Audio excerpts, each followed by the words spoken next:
बिस्मिल्लाहिर्रहमानिर्रहीम अस्सलामु अलैकुम। उम्मीद करता हूँ आप खैरियत बआफ़ियत से होंगे।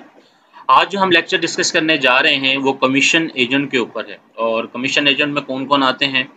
कमीशन एजेंट्स के ऊपर आते हैं एडवर्टाइज़मेंट कंपनीज़ जो हैं वो कमीशन एजेंट कहलाते हैं। अच्छा, जो इंश्योरेंस कंपनीज़ हैं वो कमीशन एजेंट कहलाते हैं, उनको जो यानी कि इनकम मिल रही होती है वो कमीशन बेस होती है। इसके अलावा बैंक के अंदर जो क्रेडिट कार्ड की यानी कि सेल आउट कर रहे होते हैं वो कमीशन्स के ऊपर होते हैं। और इसके अलावा रैपिड कोरियर वाले हो गए, इनकी जो ये होते हैं ये भी सारे कमीशन बेस होते हैं। ये सारे जितने भी हैं ये सब कमीशन बेस कहलाते हैं। अगर कोई कमीशन बेस्ड पर्सन की अगर हमें रिटर्न फाइल करनी होगी तो वो हम कैसे करेंगे?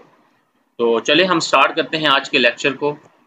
सबसे पहले आपके सामने में ये इंटरफ़ेस ओपन हुआ है आइरस का। आपने क्या करना है, irs.fbr.gov.pk पे आके लॉगिन पासवर्ड अपना पुट करना है और लॉगिन कर देना, तो ये आपके पास इंटरफ़ेस ओपन हो जाएगा। उसके बाद हमने क्या करना है, हमने आना है डिक्लेरेशन के ऊपर। डिक्लेरेशन के ऊपर आने के बाद हमने क्या करना है, हमने करना है नॉर्मल रिटर्न इंडिविजुअल और एओपी पे क्लिक कर देना। इस पे क्लिक करने के बाद पीरियड सेलेक्ट कर देंगे 2022। अच्छा, ये दोनों के लिए जो फर्स्ट टाइम अपनी रिटर्न फाइल कर रहा है या जिसने इससे पहले रिटर्न फाइल की हुई है वो ये उसके लिए भी है, तो दोनों केस हम इसमें डिस्कस करेंगे। तो ये हम सेलेक्ट कर लेते हैं।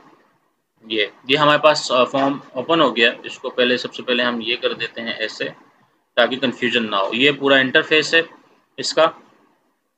और इसको समझाने से पहले हम इसके टैक्स रेट देख लेते हैं ताकि आपको कन्फ्यूजन ना हो। ये आपके सामने विद होल्डिंग टैक्स रजीम ओपन की हुई है मैंने, ये टैक्स कार्ड है। और इसमें जो सेक्शन इम्प्लीमेंट होता है कमीशन एजेंट्स का वो 233 है। सेक्शन 233 कहलाता है ब्रोकेज एंड कमीशंस। ठीक है, ये क्या कहता है कि एडवर्टाइजिंग जो एजेंट्स हैं उनके ऊपर अगर वो फाइलर होगा तो उसके ऊपर 10% जो है टैक्स चार्ज किया जाएगा उसकी, यानी कि जो भी इनकम होगी ग्रॉस के ऊपर। और नॉन फाइलर होगा तो 20%, यानी कि अगर एक बंदे ने अपनी रिटर्न फाइल की होगी तो उसके ऊपर 10% लगेगा, अगर नहीं की होगी तो वो 20% अपना टैक्स डिडक्ट करवाएगा। लाइफ इंश्योरेंस एजेंट जो कि 0.5 मिलियन यानी कि 5 लाख से कम होगा तो उसके ऊपर 8%, अगर फाइलर होगा, अगर नॉन फाइलर होगा तो 16%। ठीक है, और इन केस अगर 5 लाख से ज़्यादा होगी तो ये कंडीशन इम्प्लीमेंट हो जाएगी दोनों के ऊपर। इन दोनों के लिए है, फर्स्ट एंड 2 के लिए। तो क्या होगा, 12% इम्प्लीमेंट हो जाएगा। अब इसमें कौन आएंगे, रैपिड कोरियर वाले आगे, टीसीएस वाले आगे, बैंक के लोग आगे जो कमीशन पे काम कर रहे हैं, लाइफ इंश्योरेंस वाले आगे, एडवर्टाइजिंग एजेंट्स आगे। तो उनके ऊपर ये 12% फाइलर के लिए और नॉन फाइलर के लिए 24%। ठीक है, ये मिनिमम टैक्स है, ये फुल एंड फाइनल टैक्स कहलाता है, यानी कि फाइनल टैक्स भी कहलाता है ये। ठीक है, अब आ जाते हैं हम अपनी रिटर्न के अंदर। अब रिटर्न के अंदर मैं आपको बता दूं, जो फर्स्ट टाइम फाइल करने, एक चीज़ मैं आपको क्लियर कर दूं, अगर कि वो 2 साल की रिटर्न फाइल करेंगे तो 1 हफ्ते के अंदर वो एक्टिव टैक्स पेयर लिस्ट के अंदर आ जाएंगे। अगर वो नहीं करते, इसी साल की अपनी रिटर्न फाइल करेंगे तो वो 1 मार्च 2023 के अंदर जाके एक्टिव टैक्स पेयर लिस्ट के अंदर आएंगे। तो मेरी सजेशन यही है कि आप 2 साल की एक साथ रिटर्न फाइल करें ताकि आप बाकी जहाँ पे अभी आपका डबल टैक्स डिडक्ट हो रहा हो उससे बच सकें। तो चलिए हम स्टार्ट करते हैं। और हम सबसे पहले अपनी इनकम डिक्लेयर करेंगे कि जो हमने पैसे यानी कि कमीशन बेस पे कमाए हैं वो हमने कहाँ मेंशन करने हैं। तो ये आपको नज़र आ रहा होगा बिजनेस पे हम क्लिक कर देंगे। बिजनेस पे आने के बाद अदर रेवेन्यू के अंदर, अदर रेवेन्यू पे आने के बाद अदर्स के अंदर, अदर के अंदर 3128 का जो कोड है इसके अंदर आके हम मेंशन कर देते हैं कि मैंने जो है पूरे साल के अंदर 10 लाख रुपए कमाए। ठीक है, ये मेरी इनकम है पूरे साल की जो मैंने कमीशन लिया। ठीक है, ये मैंने इनकम यहाँ डिक्लेयर कर दी। इनकम हमने डिक्लेयर करने के बाद फिर हम आ जाते हैं, इसको हम करते हैं बंद। ये हमारी इनकम हमने पुट कर दी कि हमने पूरे साल के अंदर 10 लाख रुपए कमाए हैं। टैक्स चार्जेबल एंड पेमेंट्स के अंदर आते हैं। आने के बाद हम कंप्यूटेशन पे आ जाते हैं। कंप्यूटेशन पे आने के बाद आपके सामने देखें कितनी वैल्यू आ रही है, 10 लाख के ऊपर 50,000 रुपये इससे टैक्स हमारा निकाल दिया, जो नॉर्मल टैक्स है। क्या है, नॉर्मल टैक्स। ठीक है, एक्चुअल में हमारा जो टैक्स डिडक्ट हुआ होगा, हम फाइनल एंड फिक्स्ड पे आके हम क्लिक कर देते हैं और इसके ऊपर हम लिखते हैं 233। ये सेक्शन है। 10 लाख के ऊपर हमारा 12% कटा होगा फाइलर के लिए। इधर हम लिखते हैं, इसको हम बंद कर देते हैं, 10 लाख रुपए लिखते हैं। और सबसे पहले हम कंडीशन लगा देते हैं कि नॉन फाइलर की, अगर कि वो 10 लाख रुपए उसने कमाया होगा और उसके ऊपर जो उसका टैक्स डिडक्ट हुआ होगा वो 2,40,000 हुआ होगा। कैसे? उसके ऊपर जो रेट इम्प्लीमेंट हुआ वो 24% का हुआ। अगर आप मैं इधर देखूं तो कितना रेट इम्प्लीमेंट हुआ? 24% का हुआ। सही है। ये नॉन फाइलर के लिए है। जो फर्स्ट टाइम फाइल कर रहा है ये उसके लिए इसका टैक्स डिडक्ट हुआ होगा। वो जो सर्टिफिकेट लेगा उसको 2,40,000 का सर्टिफिकेट दिया जाएगा और टैक्सेबल इनकम दिखा के नीचे जो सर्टिफिकेट आ रहा होगा वो 2,40,000 की अमाउंट टैक्स डिडक्शन की होगी।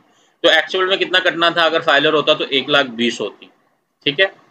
और इधर अगर मैं कंप्यूटेशन पे आ जाऊं, कंप्यूटेशन पे आके अगर मैं देखूं तो मेरा एक्चुअल में कितना है? 1,20,000 पूरा मेरा टैक्स बन रहा है। ये नॉर्मल टैक्स 50,000 रुपये कैसे आया?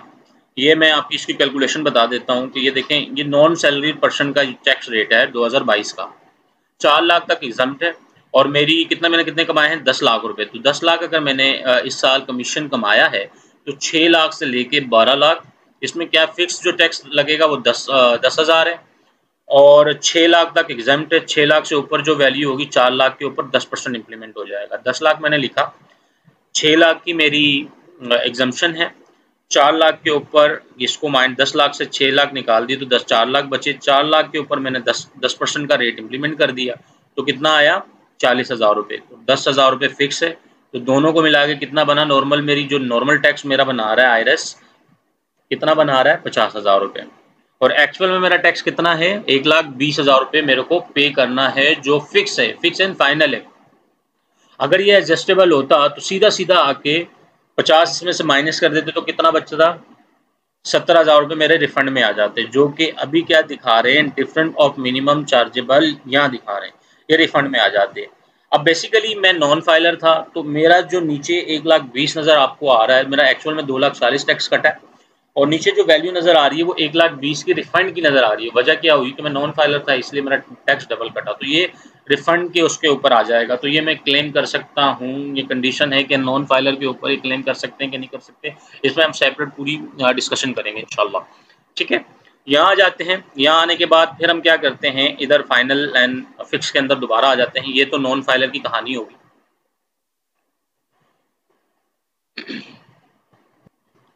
ये जी हम दोबारा आगे, सॉरी, ये पहला केस हमने डिस्कस किया, ये नॉन फाइलर का। अब आ जाते हैं दोबारा कि अगर वो फाइलर है तो उसका टैक्स कितना कटेगा? 1,20,000 रुपये। ठीक है।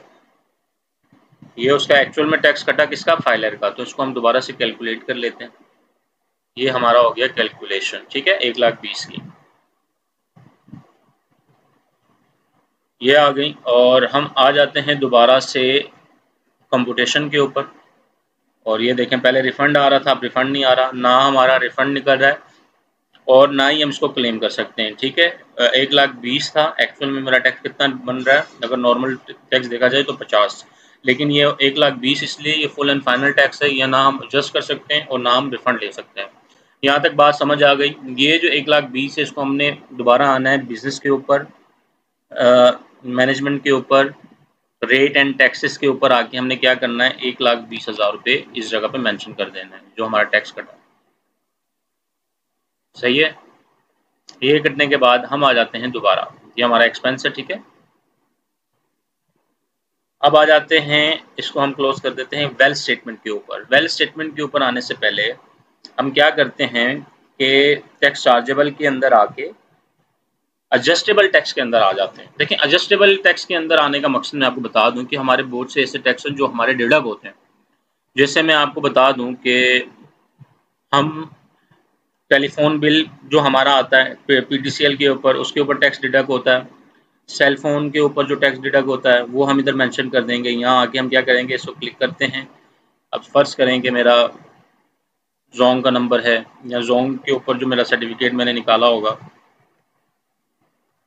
ये लिख के मैं ऐसे क्लिक कर देता हूँ। और नंबर पूरा मेंशन कर सकते हैं या नहीं भी लिखें तो कोई मसला नहीं।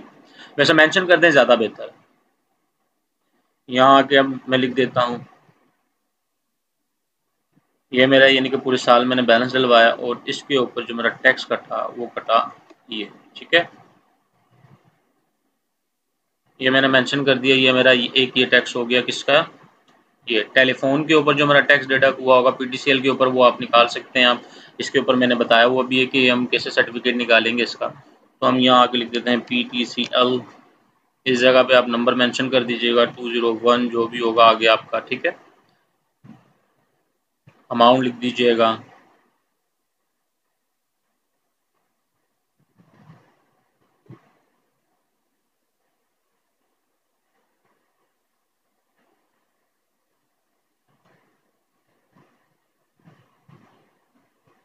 ये हमने टैक्स कैलकुलेट कर लिया, ठीक है। इसके अलावा अगर इलेक्ट्रिसिटी है, अगर कोई है, तो इसके ऊपर यहाँ पे आपका बिल आ रहा होगा, वो आप यहाँ मेंशन करेंगे और डोमेस्टिक का आप यहाँ मेंशन करेंगे, ठीक है। इंडस्ट्रियल का यहाँ है और डोमेस्टिक का यहाँ है, तो आप यहाँ वाले पे मेंशन करेंगे अगर इलेक्ट्रिसिटी पे आपका टैक्स डिडक्ट कर रहा होगा। अच्छा, प्रीपेड कार्ड के ऊपर अगर आपका टैक्स डिडक्ट हो रहा होगा तो आप यहाँ मेंशन करेंगे इधर आके इस जगह पे। और अगर कोई प्रॉपर्टी वगैरह कोई ट्रांसफ़र होगा तो यहाँ मेंशन कर देंगे इस जगह पे। सेल ट्रांसफ़र प्रॉपर्टी 36C के अंदर इस जगह पे मेंशन कर देंगे वो जितने की ली थी और जितना टैक्स पर डिडक्ट हुआ होगा। इसके अलावा और व्हीकल के ऊपर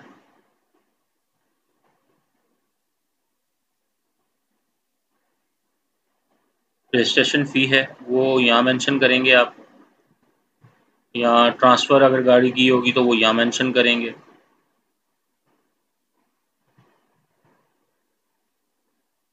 और दूसरा जो है, जो आपका सालाना एक टैक्स डिडक्ट होता है व्हीकल के ऊपर, जो यानी कि पीरियड वाइज होता है, या तो पूरे साल का जमा करवा दो या 6-6 महीने करके ये टैक्स जमा होता है, वो आप यहाँ मेंशन कर देंगे। अगर आपके पास कोई कार वगैरह है तो इस व्हीकल वगैरह है तो इस जगह पर मेंशन कर देंगे जो भी आपका टैक्स डिडक्ट हुआ होगा, वो एक्साइज से आपको पूरा चालान मिलता है उसको, तो वो आप यहाँ आके मेंशन कर देंगे। किधर? प्राइवेट व्हीकल के अंदर आके इस जगह पे आप मेंशन कर देंगे, ठीक है। यहाँ पे क्लिक करेंगे ना, गाड़ी का नंबर लिखिएगा, अमाउंट लिख के सामने यहाँ मेंशन कर देंगे आप, ठीक है। ये हो गया एडजस्टेबल टैक्स जो आपके हैं, जो एडजस्ट हो सकते हैं। उसके बाद आ जाते हैं हम वेल्थ स्टेटमेंट के ऊपर। और वेल्थ स्टेटमेंट के ऊपर आने के बाद सबसे पहले हम पर्सनल एसेट्स के ऊपर आ जाते हैं। पर्सनल एसेट्स के ऊपर आते हैं। ये फर्स्ट टाइम उस बंदे की रिटर्न फाइल कर रहे हैं जो फर्स्ट टाइम अपना रिटर्न फाइल कर रहा है। अगर जिसने इससे पहले अपनी रिटर्न फाइल की होगी तो उसका ऑलरेडी, अगर हम इंपोर्ट प्रीवियस करेंगे तो उसके सारे अमाउंट यहाँ मेंशन हो जाएंगे। तो सबसे पहले इन्वेस्टमेंट नॉन अकाउंट, अगर आपका बैंक अकाउंट है तो इस जगह पर हम बैंक अकाउंट लिख देते हैं, मिज़ान बैंक। ये आप पहले एक्सेल पे इसकी पूरी रिकन्सिलेशन बना लीजिएगा ताकि कोई मसला ना हो। लिख लीजिएगा फिगर्स को, जितने आपके अकाउंट हैं आपने यहाँ मेंशन कर देना है, ठीक है।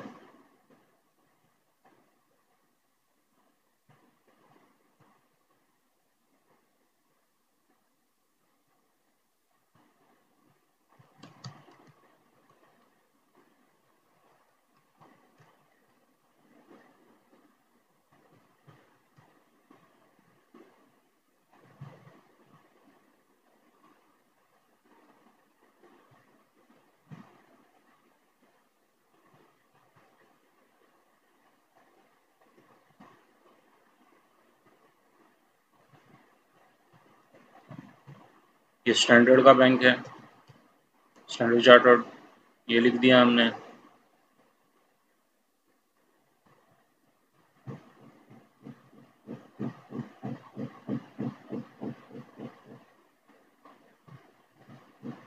ठीक है, ये हमारे बैंक आ गए। इसके अलावा अगर आपके पास कोई घर है आपके नाम पे या कोई प्लॉट वगैरह है, वो आप डिक्लेयर कर दें या जिस पे रह रहे हैं, तो हम यहाँ लिख देते हैं।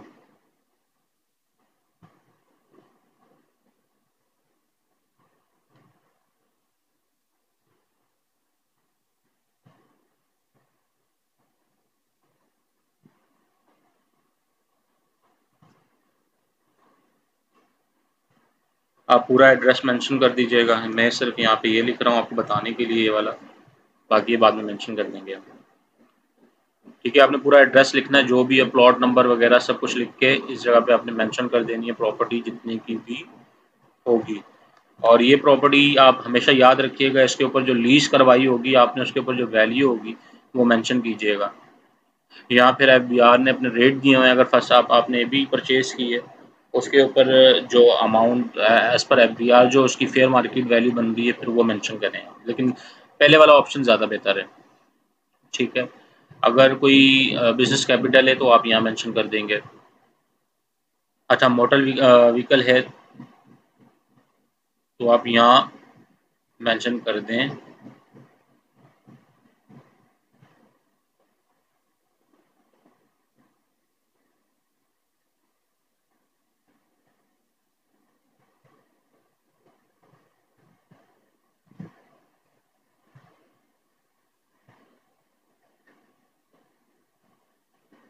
ठीक है, ये मैं आपने मेंशन कर दिया। अभी कोई गाड़ी कोई जो भी आपकी होगी तो उसका नंबर इधर लिख के आप उसकी अमाउंट यहाँ मेंशन कर दें।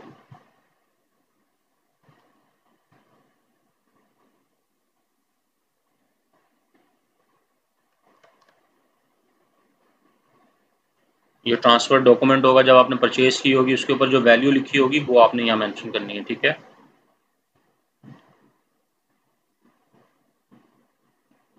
अच्छा, इसके अलावा कोई आपके पास गोल्ड का सामान या कोई भी इस तरह की कोई चीज़ है जो, वो आप यहाँ मेंशन करेंगे।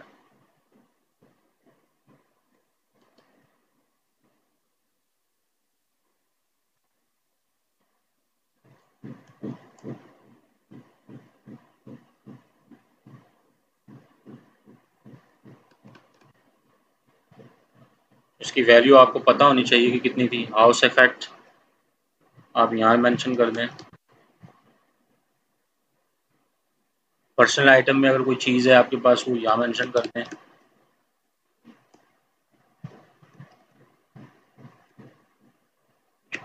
सॉरी, ठीक है। अगर आपके पास कैश पड़ा हुआ है या बीसी-वीसी आपने कोई डाली हुई है तो यहाँ आप मेंशन कर देंगे। नहीं तो आपने यहाँ पे लिखना है बीसी वगैरह का अमाउंट। ज़्यादातर जो बीसी हम दे रहे होते हैं तो यहाँ पे आप लिख देंगे प्री पेमेंट या कैश, डेबिट, एडवांस जिसको भी दिया हो तो वो यहाँ मेंशन कर देंगे। फ़र्ज़ करें कि अगर यहाँ मेंशन कर दें कि हमने बीसी डाली हुई है 5000 की, तो हम यहाँ लिख देंगे होम बीसी। ठीक है,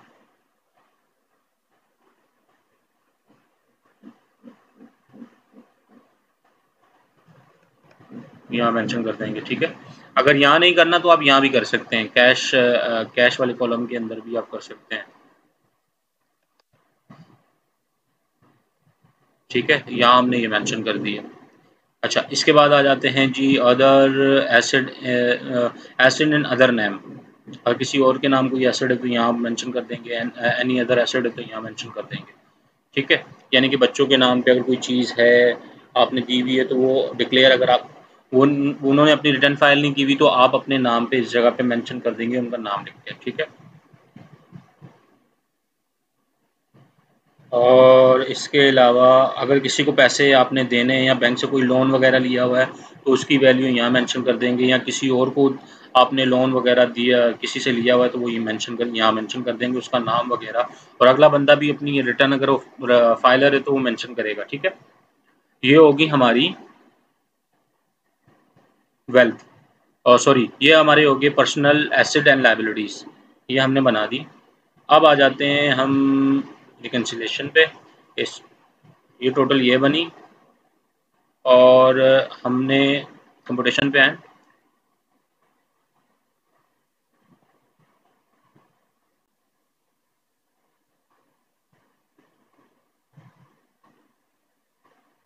हाँ, अच्छा, ये हमने इधर टैक्स इसलिए मेंशन किया, उसने ये हटा दिया, इसको यहाँ से हटा देते हैं ताकि कंफ्यूजन ना हो।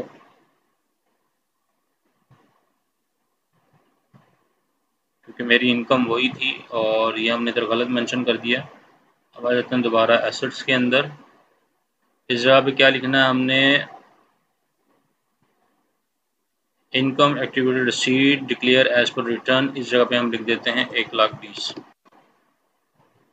ओ सॉरी, यहाँ पे हम मेंशन कर देंगे 10 लाख रुपए। ये फाइनल टैक्स वो है, ये हमने मेंशन कर दिया। 55 इस जगह पे आके हम लिख देते हैं पर्सनल, ये हम इधर मेंशन कर देंगे 1,20,000। वो उधर हमने गलत लिख दिया था, यहाँ लिख देंगे, ठीक है।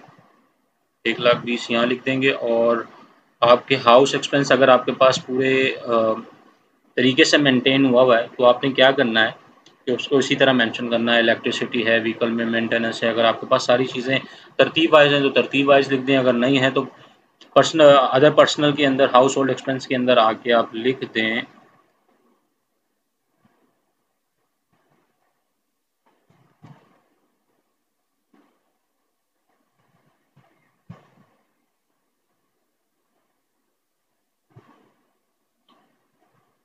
ये हमारे टोटल एक्सपेंस हो गए 7,30,000 के। रिकन्सिलेशन पे आ जाएं।